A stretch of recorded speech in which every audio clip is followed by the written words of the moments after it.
وہ خواجہ آصف صاحب جو نون لیگ کے بڑے سینئر رہنما ہیں ان کے خلاف ہے کہ انہوں نے ایک ہاؤسنگ سوسائٹی میں ایک پلاٹ لیا 60 لاکھ روپے کا، جبکہ 4 سال کے بعد اسی سوسائٹی کو انہوں نے وہ پلاٹ بیچ دیا 3.5 کروڑ روپے کا، تو ان کے خلاف ایک ریفرنس دائر ہو چکا۔ اب اگر وہی معیار ہے اس معاملے میں جو خواجہ آصف صاحب کے لیے سیٹ کیا گیا تھا، تو اسی پیمانے پر اگر شیخ رشید صاحب کو لا کر پرکھا جائے گا تو پھر شیخ رشید صاحب یہ بات کہنے کا اور یہ جواز دینے کے مجاز نہیں ہے کہ جناب مجھ سے کیوں پوچھیں۔ پھر اسی طریقے سے ترین صاحب کا معاملہ ہے، خسرو بختیار صاحب کا معاملہ ہے، زلفی بخاری کا معاملہ ہے، عبدالحفیظ شیخ کا معاملہ ہے، جنہوں نے اپنے بڑے قریبی ساتھیوں کو اچھی خاصی اماؤنٹ کے اوپر یہ جو ٹریک اینڈ ٹریس سسٹم ہے FBR کے اندر یہ لگانے کا ٹینڈر دیا، ٹھیکہ دیا اور پیمنٹس بھی کر دیں، اور یہ معاملہ ابھی تک مختلف ہائی کورٹس میں موجود ہے، لیکن پیمانے مختلف ہیں۔ اپوزیشن کو اس معاملے میں احتساب کے معاملے میں لے کے آنے کا، احتساب کا شکنجہ فٹ کرنے کے لیے پیمانہ کوئی اور ہے۔ حکومت کے اراکین جو PTI کی چھتری کے نیچے آ جائیں گے ان کے لیے سایہ ہے، ان کے لیے پیمانہ کوئی اور ہے۔ تو یہ جو ایک نہیں دو پاکستان کا نعرہ لگا رہے تھے پرائم منسٹر، یہ والا جو نعرہ لگاتے تھے کہ احتساب سب کے لیے ہوگا، امیر کے لیے انصاف کا پیمانہ اور ہے، غریب کے لیے انصاف کا پیمانہ اور ہے، تو یہی معاملہ آج بھی اس جو نیا پاکستان بننے جا رہا ہے اس میں بھی ایسا ہی ہے۔ نیب کے ایگزیکٹو بورڈ کا اجلاس ہوتا ہے اور یہ ان کی پریس ریلیز ہے جس کے اندر سے میں نے آپ کو یہ بتایا کہ ملک غضنفر عباس چھینا صاحب، ان کے ایک اور MPA ساتھی سہیل ظفر صاحب، سابق ٹاؤن ناظم گجرانوالہ رضوان کے خلاف جو انکوائریز تھیں وہ عدم ثبوت کی بنیاد پر بند کر دی گئیں، اور اسی پریس ریلیز کے اندر یہ کہا جا رہا ہے کہ جناب خواجہ سعد رفیق کے خلاف کرپشن کی انکوائری کی منظوری دے دی ہے نیب نے۔ اس کے ساتھ ساتھ میاں منشا گروپ کے خلاف لندن میں ہوٹل خریدنے کے لیے تحقیقات کی منظوری دے دی گئی ہے۔ عابد شیر علی صاحب اور ان کے والد کے خلاف بھی انکوائری کی منظوری دے دی گئی ہے، اور اس کے ساتھ ساتھ سابق DG anti corruption Punjab Muzaffar Ali کے خلاف بھی انکوائری کی منظوری دے دی گئی ہے۔ تو سوال اب بھی وہی ہے، پیمانہ اب بھی وہی ہے، لیکن اس کا حل کوئی نہیں ہے۔ اور ایسے معاملات جب آ جاتے ہیں سامنے تو پھر اس کے بعد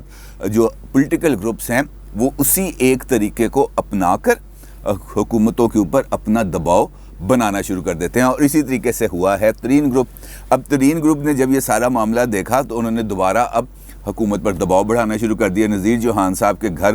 ایک غیر رسمی ملاقات کا بندوبست کیا گیا، اور جو لاہور میں موجود ترین گروپ کے اراکین تھے وہ نذیر چوہان صاحب کے گھر جاتے ہیں، ان کے ساتھ بیٹھ کے کھانا وانا کھاتے ہیں، اور اس کے بعد وہاں پر اس بات پر اتفاق کیا جاتا ہے کہ اگر شہزاد اکبر صاحب نے جو FIR رجسٹر کرائی ہے نذیر چوہان صاحب کے خلاف، اگر وہ FIR واپس نہیں لی جاتی تو پھر جو بجٹ ہے اس کے اندر خاصی کارروائیاں ہوں گی اور اس کو جو ہے نامنظور کرانے کی بھرپور کوشش کی جائے گی۔ اور اس کے ساتھ ساتھ جب چونکہ ترین گروپ کا لیبل لگا ہوا ہے تو ترین صاحب کے لیے بھی اب بات کرنا مجبوری تھی، تو ترین صاحب کے لیے بھی یہی بات کی جاتی ہے کہ اگر ان کو گرفتار کیا گیا تو اس کے بعد پھر نتائج کو روکنا ہمارے بس میں نہیں ہوگا، پھر ہم ہر ایکسٹینڈ تک جائیں گے، اور اس کے بعد ہم یہ نہیں دیکھیں گے کہ یہ معاملہ PTI سے ریلیٹ ہے، اس معاملے سے PTI کو فائدہ ہے، اس معاملے سے PTI کو نقصان ہے، ہم اپنا ہر حربہ استعمال کریں گے۔ لیکن اگر آپ ہمارے ساتھ سیدھے چلیں گے، یعنی کہ مطلوبہ سہولیات اگر ہمیں میسر رہیں گی، یعنی کہ FIRs واپس ہوں گی، کوئی کارروائی نہیں ہوگی، ترین صاحب کو گرفتار نہیں کیا جائے گا، تو پھر ہم بجٹ پاس کرا دیں گے۔ یہ ہے سیدھی اس وقت کی پالیٹکس جو PTI کے اندر ہے۔ اپوزیشن کی تو بھی ہم بات ہی نہیں کر رہے ہیں نا، لیکن جو بات اس وقت PTI کے اندر چل رہی ہے کہ ہر ایک بندہ اپنے لیے سہولت، اپنے لیے رعایتیں، اپنے لیے ترقیاتی فنڈز لینے کے لیے ہر ایکسٹینڈ پر جانے کے لیے تیار ہے، اور یہ اس جماعت کی طرف سے یہ سب کچھ کیا جا رہا ہے جو پاکستان میں انصاف سب کے لیے کا نعرہ، احتساب سب کے لیے کا نعرہ اور کرپشن سے پاک پاکستان کے نعرے کے اوپر اقتدار میں آئی تھی۔ اور اگر اقتدار میں آنے کے بعد ہمیں اتنی بڑی قیمتیں چکانا پڑیں تو میرا نہیں خیال کہ ایسے اقتدار کا کوئی اور فائدہ یا کوئی اور طریقہ کار اختیار کیا جاتا ہے۔ اب اگر ہم جہانگیر ترین صاحب کی بات کریں تو جہانگیر ترین صاحب کے حوالے سے تو کل پرائم منسٹر نے ایک مرتبہ پھر یہ بات کہہ دی تھی کہ جناب میں چینی مافیا کے لیے کسی قسم کی کوئی سپورٹ نہیں دے سکتا، اور اس کی وجہ یہ ہے کہ شہزاد اکبر صاحب نے ایک بریفنگ دی تھی پرائم منسٹر کو آج سے 4 دن پہلے، جس میں انہوں نے یہ جو چینی سکینڈل کے حوالے سے مکمل ڈیٹیلز ان کو بتائی تھیں، اور انہوں نے یہ کہا تھا کہ ہم ایف آئی اے کی جو لاہور ایف آئی اے کی جو ٹیم ہے ڈاکٹر رضوان کی سربراہی میں جو یہ سارا کام کر رہی ہے، وہ جہانگیر ترین صاحب کی کسٹڈی لینا چاہتی ہے، جس پر پرائم منسٹر نے کہا کہ اگر وہ سمجھتے ہیں کہ اس بارے میں ان کی کسٹڈی لینا ضروری ہے تو وہ کسٹڈی لے لیں، مجھے اس پہ کوئی اعتراض نہیں ہے۔ اور اس کے بعد پھر شہزاد اکبر صاحب نے اپنی جو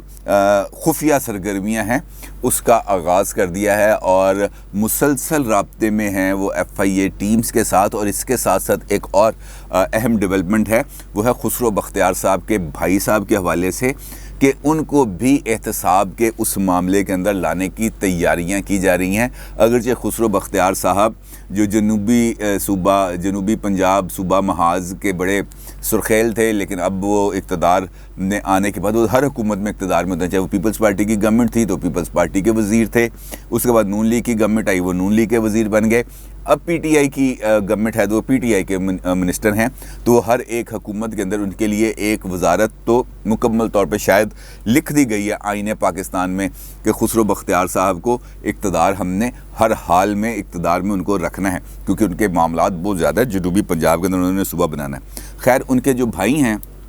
ان کو بھی ابھی تک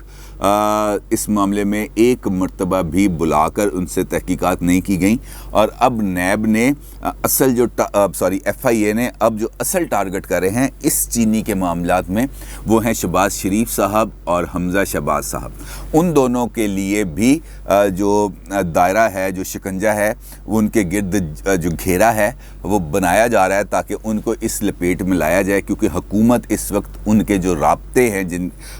جو اب آپ کے علم میں ہیں، جو سب بات اب تو مکمل کھل چکی ہوئی ہے، وہ ان رابطوں سے حکومت خاصی پریشان ہے، اور وہ چاہتی ہے کہ ان ممکنہ رابطوں کو کسی منطقی انجام تک پہنچنے سے پہلے، کسی ہم آہنگی تک پہنچنے سے پہلے، کسی مفاہمت تک پہنچنے سے پہلے، کسی ڈیل تک پہنچنے سے پہلے سبوتاج کر دیا جائے، تاکہ راوی ہمارے لیے صرف چین ہی چین لکھے۔ اور اس مطمع نظر کو، اس ٹارگٹ کو سامنے رکھتے ہوئے اب یہ ضروری ہے کہ جہانگیر ترین صاحب کو ہتھ کڑی لگائی جائے، ان کو جیل بھجوایا جائے، تاکہ اس کے بعد چینی والے معاملے پر حمزہ صاحب اور شہباز شریف صاحب دونوں کو بھی ٹائٹ کرنے کے لیے راہ ہموار ہو سکے۔ تو اس کے لیے ضروری ہے بیلنس کرنا۔ آپ کو پتہ ہے وہ عمران خان صاحب کا یہ والی اسٹریٹجی ہے، جب ان کا معاملہ چل رہا تھا تو سرٹیفائیڈ صادق و امین ہو گئے تھے اور جہانگیر ترین صاحب کو سزا ہو گئی تھی، تو معاملہ بیلنس کر دیا تھا انہوں نے۔ نواز شریف صاحب کا معاملہ جہانگیر ترین صاحب کو سزا دے کے بڑا بیلنس کرنے کی کوشش کی تھی۔ اس وقت ثاقب نثار صاحب جج تھے، سپریم کورٹ کے چیف جسٹس آف پاکستان تھے، تو بڑا اچھا انہوں نے بیلنس کرنے کی کوشش کی تھی، اور اب یہ اس معاملے کو بھی اسی طریقے سے بیلنس کرنے کی کوشش کی جا رہی ہے کہ جہانگیر ترین صاحب پکڑے جائیں گے، اور اس کے بعد جو خسرو بختیار صاحب ہیں ان کے بھائی کو بھی تھوڑا سا رگڑا لگے گا، تھوڑا سا اندر باہر ہوں گے، لیکن اصل ٹارگٹ اس سارے معاملے میں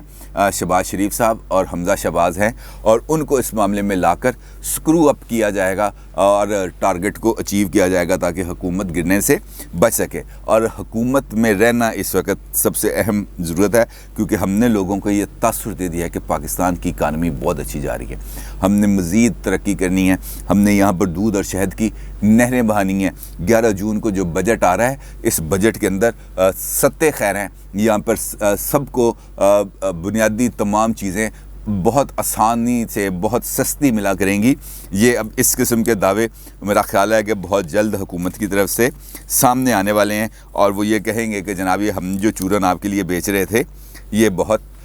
اچھا ہے اور بہت آگے جا رہا ہے۔ خیر، اب بات کرتے ہیں آپ کے چند آراء کی، بڑی قیمتی آراء ہیں جو ہم تک پہنچتی ہیں۔ محمد جاوید صاحب یہ کہتے ہیں، آپ دیکھیں گے عمران خان صاحب مزید کتنے ہوائی قلعے تعمیر کریں گے، کیونکہ اگر باتوں سے ہی ترقی کرنی ہے تو یہ مشکل کام نہیں ہے۔ بالکل ٹھیک آپ نے جاوید صاحب، اس بات پہ تو کسی کو کوئی اعتراض نہیں ہے، میرا نہیں خیال کو بندہ اس سے متفق نہیں ہوگا، کیونکہ ہم نے اب تک جتنی ترقی دیکھی ہے وہ ہم نے اپنے موبائل پہ پی ٹی آئی کے اکاؤنٹس پہ سے جاری ہونے والی پوسٹس میں ہی دیکھی ہے کہ اتنی ترقی ہو گئی ہے۔ آج پرائم منسٹر نے ماحولیات کے حوالے سے ایک تقریب میں جانا تھا، تو ابھی وہ تقریب میں پہنچے نہیں تھے تو سوشل میڈیا کا کوئی ایسا پیج نہیں تھا، ٹویٹر کا کوئی ایسا اکاؤنٹ نہیں تھا جہاں پر یہ والی چیزیں شیئر نہ ہو چکی ہوں کہ پاکستان نے ماحولیات کے اندر اتنی عظیم و شان تبدیلیاں کر دی ہیں کہ اب پاکستان کے تمام قرضے اتر جائیں گے، اب پاکستان کو یہاں پر معاشی سودگی حاصل ہو جائے گی، پاکستان کا ماحول جو ہے وہ بالکل آلودگی سے پاک ہو جائے گا۔ ایسا ایک ماحول بناتی ہے یہ پی ٹی آئی کی سوشل میڈیا ٹیم کہ اس پر تو آفرین ان کو کہا جا سکتا ہے، بلکہ بہت زیادہ شاباش ان کو دینی چاہیے کہ وہ رائی کا ماؤنٹ ایوریسٹ بنا سکتے ہیں۔ یہ اتنی سخت ہے اس وقت سوشل میڈیا میں، اور یہ بات آپ کی بالکل ٹھیک ہے کہ ہوائی قلعے ہی بننے ہیں، اصل تعمیر و ترقی تو شاید ممکن نہیں ہے۔ اظہر سید صاحب یہ فرماتے ہیں جی کہ 40 لاکھ گھروں کی تعمیر کے لیے سرمایہ کہاں سے آئے گا؟ یہ صرف ایک نعرہ ہے جس کے غبارے سے ہوا جلد نکل جائے گی۔ سر جی 40 لاکھ گھروں کے لیے سرمایہ، میں نے آپ کو کل ہی بتایا تھا کہ 3000 ارب روپے کا تو پہلے دن ہی خسارہ ہے۔ جس دن بجٹ 11 جون کو پیش ہوگا وہ 3000 ارب روپے کے خسارے کا بجٹ ہوگا۔ تو جب یہ خسارہ اتنا ہے، اس کے بعد میں نے آپ کو چند موٹے موٹے ہیڈز بتائے تھے کہ اے ڈی پی کیا ہوگا، صوبوں کا ترقیاتی بجٹ کیا ہوگا، سبسڈیز کیا ہوں گی، جو ڈیفنس بجٹ ہے وہ کتنا ہوگا، یہ قرضوں کی ادائیگی اور سود کی ادائیگی پر کتنے پیسے خرچ ہوں گے۔ تو یہ سب کچھ ملا کے پاکستان اس وقت تقریباً 3000 ارب روپے کے خسارے میں ہے، اور اس کا مطلب یہ ہے کہ یہ 3000 ارب تو ابھی آغاز ہے نا، جیسے جیسے ٹرم آگے بڑھے گی، جیسے جیسے فائنینشیل ایئر آگے بڑھے گا تو اس کے ساتھ ساتھ اس ڈیفیسٹ میں بھی اضافہ ہوگا۔ اور 40 لاکھ گھر ویسے ہی ہیں جیسے 1 کروڑ نوکریاں تھیں، وہ جس طرح نوکریاں مل رہی ہیں 1 کروڑ ویسے ہی گھر ملیں گے، اور کوئی اس میں کچھ زیادہ بہتری کی بات نہیں ہے۔ بات جاوید صاحب کی ہے کہ ہوائی قلعے بنانے ہیں، جتنے مرضی بنا لیں۔ محمد سلطان صاحب کا یہ فرمانا ہے